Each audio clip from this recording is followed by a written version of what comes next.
Everyone, welcome back to the सामाजिक गुरु channel. आज हम करने जा रहे हैं क्लास 8th के साइंस का सैंपल पेपर नंबर 2, जो कि हेल्प करने वाला है आपके फाइनल एग्जाम्स में। तो वीडियो को स्टार्ट करते हैं, बट उससे पहले अगर चैनल पे नए आए हैं तो चैनल को फटाफट से सब्सक्राइब कर लो, क्योंकि यहाँ पर इस तरीके का हेल्पफुल कंटेंट अपलोड होता रहता है। तो चलिए बिना देरी किए वीडियो स्टार्ट करते हैं।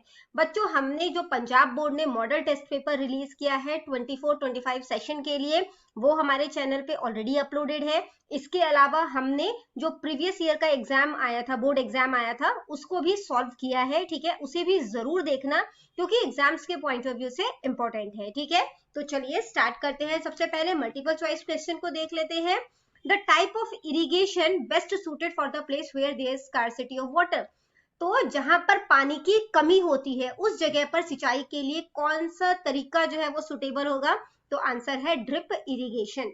ठीक है, नेक्स्ट क्वेश्चन है, earthworm is used for preparing. Earthworm का इस्तेमाल क्या बनाने के लिए किया जाता है? Vermi compost. नेक्स्ट है, which one of the following is not a bacterial disease. इसमें से कौन सा बैक्टीरियल डिजीज नहीं है, मतलब बैक्टीरिया से ये बीमारी नहीं होती। ठीक है, तो आंसर है मलेरिया, क्योंकि ये मस्कीटो के काटने से होती है। ठीक है, नेक्स्ट क्वेश्चन है, the best quality coal is. तो बेस्ट क्वालिटी का कोल कौन सा होता है? एंथ्रासाइट। ठीक है, अगला क्वेश्चन देखते हैं, द बर्निंग ऑफ सीएनजी यानी कि compressed natural gas is an example of. तो ये किस तरीके का एग्जांपल है जब आप सीएनजी को जो है जलाते हो? तो आंसर है रैपिड कंबशन। ठीक है, इसके बाद नेक्स्ट क्वेश्चन है, international biodiversity day is celebrated on. तो इंटरनेशनल बायोडाइवर्सिटी डे जो है वो कब मनाया जाता है? आंसर है 22 मई। नेक्स्ट क्वेश्चन है, which of the following hermaphrodite animal. इनमें से कौन सा हेर्मोफ्रोडाइट एनिमल है? तो आंसर है यहाँ पर आपके पास अर्थवॉर्म। ठीक है, नेक्स्ट है, इंसानों के अंदर फर्टिलाइजेशन कहाँ पर जो है होता है? तो आंसर है ओविडक्ट। इसको हम लोग फैलोपियन ट्यूब्स भी कहते हैं। ठीक है, नेक्स्ट है, reproductive age in a women. तो विमेन के अंदर जो रिप्रोडक्टिव एज है, यानी वो एज जब वो बच्चे जो है वो जन्म दे सकती है, वो कब से स्टार्ट होता है? तो आंसर है जब उनमें मेंस्ट्रुएशन जो है वो स्टार्ट हो जाता है, मेंसेस स्टार्ट हो जाते हैं। अगला क्वेश्चन है, this shape help aquatic animal to swim in water. तो ये जो शेप है एक्वेटिक एनिमल की, ये उन्हें पानी में तैरने में हेल्प करती है। ठीक है, तो आंसर है स्ट्रीम्ड लाइन बॉडी। नेक्स्ट है, the amplitude of the sound decide. तो जो एम्पलीट्यूड है, ठीक है, साउंड का, वो क्या डिसाइड करता है? वो लाउडनेस को डिसाइड करता है। अगला क्वेश्चन है, rims of vehicles are usually are coated with. तो व्हीकल के जो रिम्स होते हैं वो यूजुअली किस चीज से कोटेड किए जाते हैं? आंसर है क्रोमियम। नेक्स्ट है, galvanisation is a coating of this metal over iron. तो गैल्वेनाइजेशन के प्रोसेस में आयरन के ऊपर कौन से मेटल की कोटिंग की जाती है? आंसर है जिंक। नेक्स्ट है, ड्यूरिंग लाइटनिंग एंड थंडर। तो जब बिजली कड़क रही हो, है ना, तो हमें किस चीज में जो है, कहां पर बेसिकली शेल्टर जो है वो लेना चाहिए? आंसर है इनसाइड अ बिल्डिंग। ठीक है, नेक्स्ट है, eye fluid present behind the lens in eye ball. ठीक है, तो आई फ्लूइड जो है, जो कि आई का बेसिकली फ्लूइड क्या? लिक्विड। ठीक है, तो आई बॉल के अंदर बेसिकली कौन सा आई फ्लूइड जो है वो प्रेजेंट होता है? ठीक है, लेंस के पीछे। तो इसका आंसर है आपके पास विट्रियस ह्यूमर। ठीक है, अगला क्वेश्चन देखते हैं, fill in the blanks using given hints. Hints दिए गए हैं, फिलअप्स करने हैं। Only one type of plant grown in a field is called a. तो एक ही तरीके की फसल जो कि खेतों में उगाई जाती है, उसे क्या कहा जाता है? क्रॉप। ठीक है, क्रॉप लिख लिया। Dash can be seen with the help of microscope. तो माइक्रोस्कोप की हेल्प से आप क्या जो है वो देख सकते हो? Micro organism. ठीक है, micro organism. Air, sunlight which cannot be totally consumed by human being are called dash natural resource. तो ये किस तरीके के natural resource होते हैं? inexhaustible.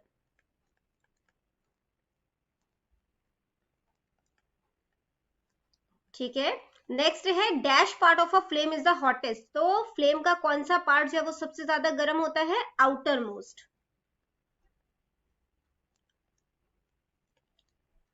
नेक्स्ट है, endocrine glands release hormones directly into the. तो जो एंडोक्राइन ग्लैंड होता है वो हार्मोन को डायरेक्टली कहाँ पे रिलीज करता है? ब्लड में, ठीक है। नेक्स्ट है south pole of a magnet dash north pole of another magnet. तो साउथ पोल मैग्नेट का वो नॉर्थ पोल के मैग्नेट को क्या करेगा? अब ऑपोजिट है तो ये अट्रैक्ट करेंगे, ठीक है, अट्रैक्ट्स। नेक्स्ट है dash is an opposing force which comes into play when one surface move from over another surface. तो जब एक सरफेस दूसरे सरफेस पे मूव करती है, ठीक है, तो कौन सा जो है वो ऑपोजिंग फोर्स लग रहा है यहाँ पे? फ्रिक्शन। नेक्स्ट है sound travels fastest in, sound जो है वो सबसे ज्यादा ट्रेवल जल्दी किसमें करता है? सॉलिड में। And uncharged body can be charge by, तो एक अनचार्ज बॉडी जो है उसे कैसे चार्ज किया जा सकता है? रबिंग के थ्रू, ठीक है। In human I image is formed at, human आई में इमेज कहां पर बनता है? रेटिना में। नेक्स्ट बेटा मैचिंग है, ठीक है। तो यहाँ पे है स्ट्रेप्टोकोकस, तो इसको किससे मैच करोगे? ये बैक्टीरिया है, ठीक है। नंबर 1, किचन में फ्यूल की तरह इस्तेमाल किया जाता है एलपीजी। एलपीजी जो है वो रैपिड कंबशन देता है। Number 3, goat like wild deer found in Kandi area of Punjab and lower Himachal, barking deer. The process of producing young one of own kind, ठीक है, अपने जैसा जो है वो यंग वन प्रोड्यूस करना, उसको कहते हैं रिप्रोडक्शन, ठीक है।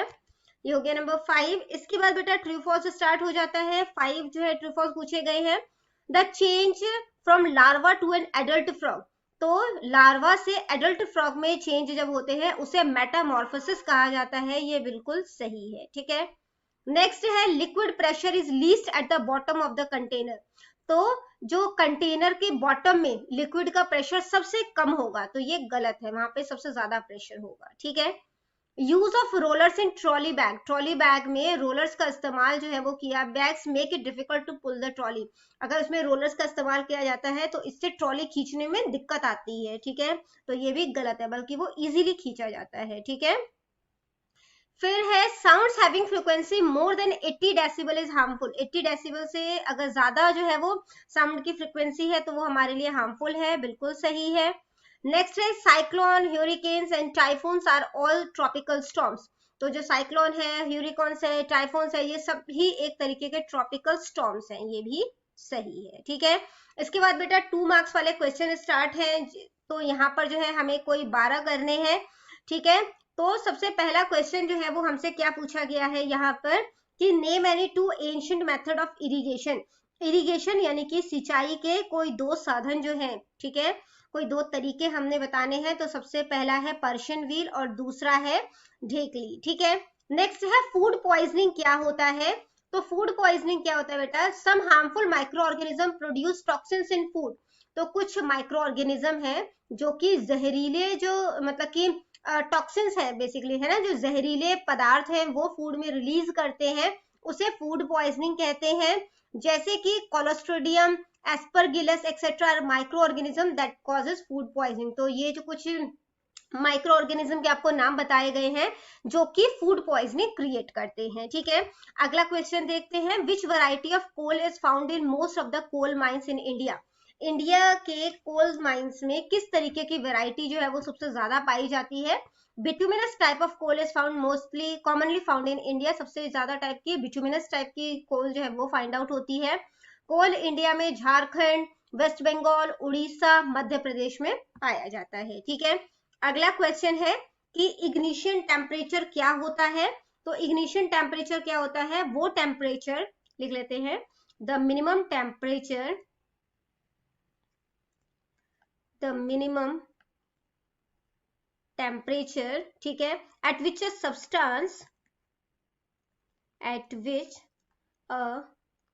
substance catches fire, ठीक है। तो वो मिनिमम टेम्परेचर जिसपे कि कोई सब्सटेंस, किसी पदार्थ में आग लग जाती है, उसे इग्निशन टेम्परेचर कहा जाता है। अगला क्वेश्चन है, name the unit to measure the calorific value of fuel, fuel के कैलोरीफिक वैल्यू को नापने के लिए कौन से यूनिट का इस्तेमाल किया जाता है? तो आंसर है किलो जाउल किलो जूल्स पर किलोग्राम, ठीक है। तो उसको कैसे जो है वो शो किया जाता है, kj/kg, ठीक है। नेक्स्ट है in which district are these wild life sanctuary situated. तो ये जो वाइल्ड लाइफ सेंचुरीज है ये कौन से डिस्ट्रिक्ट में है ये बताना है। सबसे पहला है सीतो गुन्नो वाइल्ड लाइफ सेंचुरी, ठीक है। तो ये फाजिल्का में है, ठीक है, इन फाजिल्का, एफ कैपिटल होगा, ठीक है, इन फाजिल्का अपोहर डिस्ट्रिक्ट।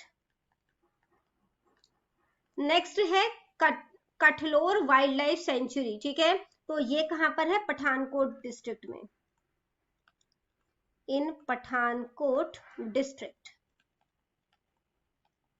नेक्स्ट है what is male gamete in human called. Human में मेल गैमेट जो है उसे क्या कहा जाता है, स्पर्म। नेक्स्ट है what is the difference between asexual reproduction and sexual reproduction. तो असेक्सुअल रिप्रोडक्शन और सेक्सुअल रिप्रोडक्शन में क्या अंतर है। तो सेक्सुअल रिप्रोडक्शन में 2 पेरेंट्स की जरूरत होती है, जबकि असेक्सुअल रिप्रोडक्शन में सिंगल पेरेंट की जरूरत होती है। असेक्सुअल में गैमेट्स फॉर्म नहीं होता, जबकि सेक्सुअल में गैमेट्स फॉर्म होता है। फर्टिलाइजेशन जो है वो यहाँ पर अकर नहीं होता, जबकि सेक्सुअल में फर्टिलाइजेशन जो है वो मेन स्टेप होता है। यहाँ पे यानी कि असेक्सुअल में कोई भी जाइगोट नहीं बनेगा।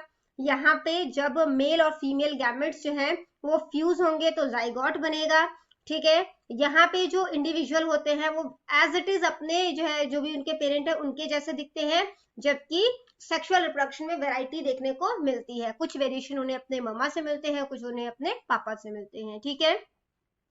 अगला क्वेश्चन देखते हैं जो कि है what will happen if tadpoles are in iodine deficient pond water. तो क्या होगा अगर टैडपोल यानी कि जो मेंढक के बच्चे हैं बेसिकली, है ना, वो उस तालाब के पानी में रह रहे हैं जिसमें कि आयोडीन की कमी है। If there is no sufficient iodine in water in which tadpoles are growing, they cannot become an adult. तो अगर आयोडीन की कमी होगी तो जो tadpoles हैं वो एडल्ट नहीं बनेंगे, ठीक है। This is because thyroxine hormone production requires the presence of iodine in water. क्योंकि जो आयोडीन की मतलब कि आयोडीन अगर नहीं होगा पानी में तो जिसकी वजह से क्या होगा, जो टेडपोल में थायरोक्सिन हार्मोन जो है वो प्रोड्यूस नहीं होगा, जिसकी वजह से वो ग्रो नहीं होंगे, ठीक है। अगला क्वेश्चन है why adolescents get acne and pimples on the face at the time of puberty। puberty के टाइम पे जो किशोर अवस्था है उनमें पिंपल्स और एक्ने की प्रॉब्लम जो है वो क्यों होती है। Adolescents get acne and pimple on the face due to increased secretion of sweat glands and sebaceous gland यानी कि ऑयल ग्लैंड, ठीक है। तो उनमें जो है वो ऑयल ग्लैंड जो है या स्वेट ग्लैंड जो है वो ज्यादा सेक्रीट करने लगते हैं, बेसिकली ऑयल ज्यादा रिलीज करने लगते हैं, जिसकी वजह से उनमें जो है वो पिंपल्स की जो प्रॉब्लम है वो होनी शुरू हो जाती है, ठीक है। नेक्स्ट क्वेश्चन है ड्रैग क्या है। Frictional forces exerted by fluid. तो जो फ्रिक्शनल फोर्स फ्लूइड्स की वजह से हो रहा है, ठीक है, to the motion of bodies through them is called fluid friction। तो फ्लूइड की वजह से फ्रिक्शन होगा तो उसे फ्लूइड फ्रिक्शन या ड्रैग कहा जाएगा, ठीक है। अगला क्वेश्चन है question number 13, right any 2 situation हुए फ्रिक्शन इज एक्सपीरियंस। तो फ्रिक्शन जो है वो कहां पर एक्सपीरियंस किया जाता है, 2 सिचुएशन बताना है। जब मूविंग बॉल जो है, ठीक है, यानी बॉल जो मूव कर रही है वो अपने आप कुछ टाइम बाद रुक जाएगी, या जब आप ब्रेक को अप्लाई करते हो और आपकी गाड़ी जो है वो रुक जाती है, ठीक है। दोनों ही जगह पर हम फ्रिक्शन को एक्सपीरियंस करते हैं। अगला क्वेश्चन है अल्ट्रासोनिक और इंफ्रासोनिक जो है वो क्या है। तो sounds having frequency more than 20,000 hertz is known as ultrasonic. तो अगर जो साउंड जिसकी फ्रीक्वेंसी 20,000 हर्ट्ज से ज्यादा की होती है उसे अल्ट्रासोनिक, जबकि अगर फ्रीक्वेंसी 20 हर्ट्ज से कम की होती है तो उसे इंफ्रासोनिक कहा जाता है, ठीक है। अगला क्वेश्चन देखते हैं कि इलेक्ट्रिक करंट क्या है। The charge flowing through a conductor. तो जो भी कंडक्टर है, ठीक है, उससे जब चार्ज यानी इलेक्ट्रिसिटी जब फ्लो हो रही है तो उसे इलेक्ट्रिक करंट जो है वो कहा जाता है, और ये पर यूनिट टाइम पर होगा, ठीक है। अगला क्वेश्चन है how can a pure water be made an electrolyte. Pure water को इलेक्ट्रोलाइट कैसे बनाया जा सकता है। Pure water does not conduct electricity. Pure water electricity conduct नहीं करता। अगर हम उसमें कॉमन सॉल्ट, ठीक है, जैसे कि NaCl जो है वो डाल दें तो उसमें इलेक्ट्रोलाइट तो वो एक इलेक्ट्रोलाइट सॉल्यूशन बन जाएगा, और इलेक्ट्रोलाइट सॉल्यूशन जो होता है उसमें आयंस होते हैं जिसकी वजह से वो अब इलेक्ट्रिसिटी को कंडक्ट कर पाएगा, ठीक है, यानी अपने अंदर से इलेक्ट्रिसिटी को पास आउट होने देगा। अगला क्वेश्चन, क्वेश्चन नंबर 17 है, name 2 methods to charge an uncharged body.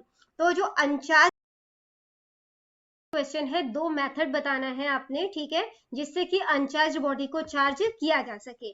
तो आंसर है, जब 2 सब्सटेंस को आपस में रब करोगे उससे हो सकता है, ठीक है, या जो with the help of electrostatic induction की हेल्प से भी ऐसा किया जा सकता है।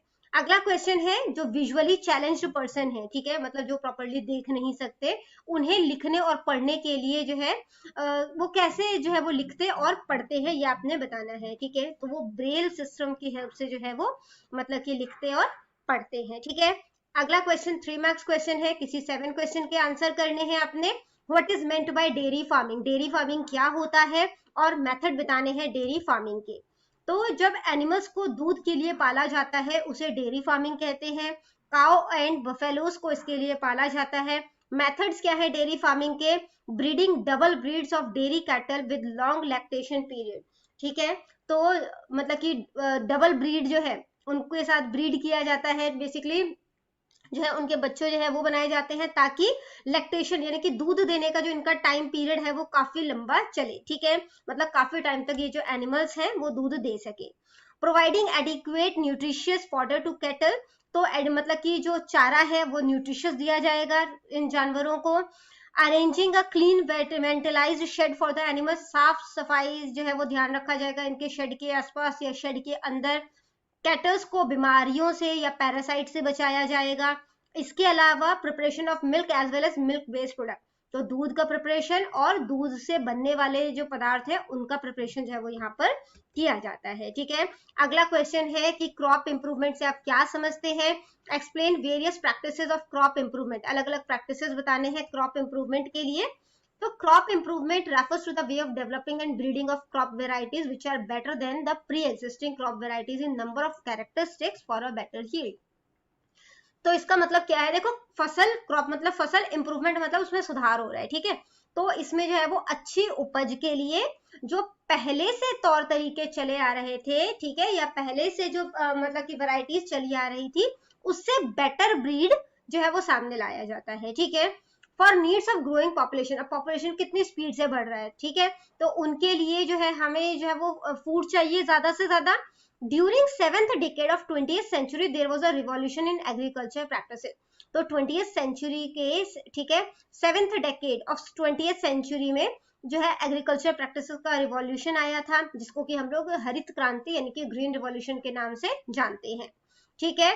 For improved crop yield following practices are involve, तो इसमें कौन कौन से प्रैक्टिसेस इन्वॉल्व किए जाते हैं। तो सबसे पहले गुड और हेल्दी सीड्स जो है वो लिया जाएगा, ठीक है, ट्रेडिशनल सीड्स की बजाय। इसके अलावा जो seeds of exotic breed of crops were imported and sown, उसको इंपोर्ट किया जाएगा जो अच्छी वैरायटी के सीड्स हैं और उनको बोया जाएगा। Hybridization of Indian crop varieties with imported one, इसके बाद जो हमने इंपोर्ट किए हैं सीड्स को और जो इंडियन क्रॉप वेराइटी है उन दोनों में हाइब्रिड करवाया जाता है, ठीक है, जिससे कि एक न्यू वेराइटी प्रोड्यूस होती है which are able to withstand the local climate, ताकि वो हमारे क्लाइमेट के अकॉर्डिंग जो है वो अडेप्ट कर सके और जिसके उपज जो है यानी कि जो उसका प्रोडक्ट आएगा वो भी ज्यादा आए, ठीक है। With the use of tractors and modern machine, agriculture has been accelerated, which has increased the production. तो क्योंकि हम लोग ट्रैक्टर मशीनरी का बेसिकली इस्तेमाल कर रहे हैं तो जिसकी वजह से प्रोडक्शन जो है वो भी इंक्रीज हो गया है।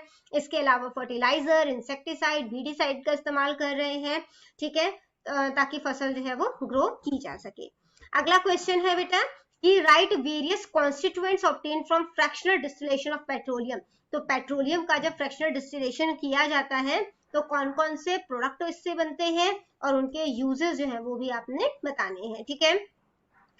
तो एक क्या आंसर है कि in fractional distillation of petroleum different fraction of petroleum are separated according to their boiling point, तो पेट्रोलियम के बॉइलिंग पॉइंट के अकॉर्डिंग अलग अलग प्रोडक्ट्स जो है वो इससे निकाले जाते हैं, जैसे कि एलपीजी, ठीक है, और इसका इस्तेमाल क्या है घरों में या इंडस्ट्री में इसका इस्तेमाल किया जाता है ना, जैसे कि आप लोग जो सिलेंडर यूज करते हो तो वो क्या है उसमें एलपीजी है। इसके अलावा पेट्रोल मोटर फ्यूल्स में, एविएशन फ्यूल में, ठीक है, ड्राई क्लीनिंग में, कैरोसिन का इस्तेमाल स्टोव जलाने के लिए, लैंप जलाने के लिए, जेट एयरक्राफ्ट में डीजल का इस्तेमाल, हैवी मोटर व्हीकल्स के लिए, इलेक्ट्रिक जनरेटर के लिए, ल्यूब्रिकेटिंग ऑयल लुब्रिकेशन के लिए, पैराफिन वैक्स जो होता है, जैसे वैसलीन हो गया, कैंडल्स हो गया, ठीक है, या ऑइंटमेंट हो गया। इसके अलावा बिटुमिन जो कि सड़क बनाने के लिए इस्तेमाल की जाती है, ठीक है, तो या पेंट बनाने के लिए बेसिकली इसका इस्तेमाल किया जाता है, ठीक है। अगला क्वेश्चन है शिफ्टिंग एग्रीकल्चर से आप क्या समझते हैं? तो शिफ्टिंग एग्रीकल्चर में फॉरेस्ट का एक एरिया जो है वो क्लियर कर दिया जाता है, ठीक है, रेगुलर इंटरवल पे, ताकि वहां पे फसलों को उगाया जा सके। एक इंटर मतलब कि जहां जितने भी एरिया उन्होंने क्लीन किया है उसमें वो 2 से 3 साल तक खेती करते हैं, फिर उस पार्ट को छोड़ देते हैं, ठीक है, फिर वो आगे का एरिया क्लीन करेंगे, फिर वहां पर खेती करना शुरू करेंगे, ठीक है। और इस तरीके से जो एग्रीकल्चर है वो आगे जो है वो शिफ्ट होता जा रहा है, ठीक है, और ये हमारे इन्वायरमेंट को काफी ज्यादा नुकसान पहुंचाता है। अगला क्वेश्चन है बेटा कि what is an ecosystem? Ecosystem क्या है? बायोटिक और अबायोटिक कंपोनेंट आपने बताना है, ठीक है। तो a single self sustained structure and functional unit of the biosphere is called an ecosystem। तो जो खुद पर खुद जो है वो मतलब कि खुद को सरवाइव कर ले, ठीक है, इस तरीके के बायोस्फीयर को हम लोग इकोसिस्टम कहते हैं। The component of the ecosystem, तो दो तरीके के कंपोनेंट होते हैं हमारे इकोसिस्टम में, एक होता है बायोटिक कंपोनेंट, दूसरा होता है अबायोटिक कंपोनेंट। अब याद रखना, बायो का मतलब होता है लाइफ, तो जो लिविंग होगा वो बायोटिक कंपोनेंट का पार्ट है, जो नॉन लिविंग है वो अबायोटिक कंपोनेंट का पार्ट है। तो बायोटिक कंपोनेंट का पार्ट हो गया plant, animal and micro organism, जिसके अंदर की प्रोड्यूसर्स आ गए, कंज्यूमर आ गए, डीकम्पोजर्स आ गए, ठीक है। अबायोटिक में आ जाता है soil, water, air and energy. इसके बाद बेटा अगला क्वेश्चन है कि why it is easier to cut the apple with the knife of sharp edge than a blunt one? तेज धार चाकू से एप्पल को काटना इजी क्यों हो जाता है बजाय कि ब्लंट वन से, ठीक है। तो इसके पीछे रीजन क्या है? A sharp knife provide less area for the force we apply। तो जो शार्प नाइफ है वो कम एरिया प्रोवाइड करता है, तीखा होता है ना, तो फोर्स वहां पे थोड़ी सी जगह पे ही फोर्स लग रहा है और ज्यादा लग जा रहा है, ठीक है। तो जिसकी वजह से क्या होगा, more pressure is created on the surface of the Apple, तो एप्पल के सर्फेस पे ज्यादा प्रेशर लग रहा है, ठीक है, जिस वजह से अगर ब्लंट वन नाइफ से कंपेयर करें तो एप्पल जो है वो जल्दी कट जाएगा, ठीक है। अगला क्वेश्चन क्या है कि शिप, बोट्स और एयरप्लेन जो है वो स्ट्रीमलाइंड जो है वो क्यों बनाए जाते हैं, ठीक है। तो इसको स्ट्रीमलाइंड जो है वो इसलिए बनाया जाता है कि इनका जो फ्लूइड फ्रिक्शन है उसे कम किया जा सके, ठीक है। Because of reduced fluid friction, movement of these objects in water and air become easy। तो यहाँ पे अब क्योंकि फ्लूइड फ्रिक्शन जो है वो कम हो गया है तो वाटर और एयर जो है वो इजीली मूव कर पाएगा, ठीक है, और इस वजह से जो एनर्जी कंजम्पशन है, ठीक है, इन मीन्स ऑफ ट्रांसपोर्ट्स में जैसे कि शिप, बोट्स और एयरप्लेन्स में वो कम हो जाएगा और वो इजीली जो है वो चल पाएंगे, ठीक है। अगला क्वेश्चन है कि what do you understand by pitch and loudness of the sound? तो पिच और लाउडनेस ऑफ द साउंड से आप क्या समझते हैं? तो पिच जो होता है वो शुलनेस ऑफ द साउंड है कि कितना तीखा बोला जा रहा है, ठीक है। More is frequency of the sound wave, तो जितना ज्यादा साउंड वेव होगा उतनी ज्यादा फ्रीक्वेंसी होगी, ठीक है। More will be the pitch of sound and vice versa, और इसी तरीके से जितनी फ्रीक्वेंसी कम होगी तो साउंड वेव जो है बेसिकली जो साउंड ऑफ द पिच है वो भी उतना ही कम होगा, ठीक है। फ्रीक्वेंसी बढ़ेगी, पिच बढ़ेगा, फ्रीक्वेंसी कम होगी तो पिच जो है वो भी कम हो जाएगा, ठीक है। नेक्स्ट आ जाता है लाउडनेस। तो लाउडनेस जो है वो क्या है? Loudness depend upon the amplitude of sound wave. तो लाउडनेस जो है वो साउंड वेव के एम्पलीट्यूड के ऊपर डिपेंड करता है। जितना ज्यादा एम्पलीट्यूड होगा, more will be the loudness of a sound, उतना ही ज्यादा लाउडनेस होगा। जितना कम एम्पलीट्यूड होगा उतना ही लाउडनेस भी कम होगा, ठीक है। देखते हैं जो कि हमसे पूछा गया है कि laws of reflection of light, ठीक है, उसको बताना है और डायग्राम जो है वो ड्रॉ करना है आपने। तो यहाँ पर जो है वो लॉस ऑफ रिफ्लेक्शन जो है उसके बारे में जो है वो दिया गया है कि जो एंगल ऑफ इंसिडेंस है वो एंगल ऑफ रिफ्लेक्शन के बराबर होता है, और जो इंसिडेंट रे है, रिफ्लेक्टेड रे है और नॉर्मल है, ये तीनों ही एक प्लेन पे जो है वो लाए करते हैं, ठीक है। आपने इसका जो है वो डायग्राम जो है वो भी बनाना है, ठीक है। इसके बाद बेटा लास्ट क्वेश्चन जो हमसे पूछा गया है वो है lightning and thunder take place in the sky at the same time at the same time.